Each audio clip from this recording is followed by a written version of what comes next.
21 জুলাইয়ের ভোরে যখন শহরের সবাই নতুন দিনের আশায় চোখ মেলে, তখন টাঙ্গাইলের দুটি গ্রামে নেমে আসে নিঃসঙ্গতা আর কান্নার শব্দ।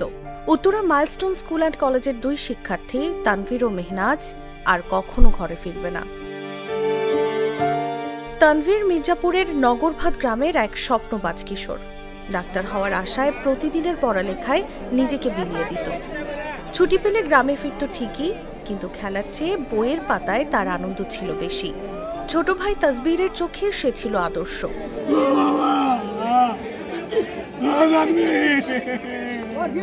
অন্যদিকে মেহনাজ সখীপুরের কেরানীপাড়া গ্রামের ছোট্ট ফুল। তৃতীয় শ্রেণীতে পড়া এই মেয়েটির মুখে সারাক্ষণ হাসি লেগে থাকত। বাবা দেলোয়ার হোসেনের হাত ধরে প্রতিদিন স্কুলে যেত সে। বাবার স্কুলেই তার পাঠ। বিমান দুর্ঘটনার খবর ছড়িয়ে পড়তেই গ্রামের আকাশ ভারী হয়ে ওঠে। তানভীরের বাড়িতে চলছে শোকের মাতম। কান্নায় ভেঙে পড়েন চাচা চাচি, প্রতিবেশীরা নির্বাক। মেহনাজের মায়ের বুক ফেটে যায়, তার কোল শূন্য।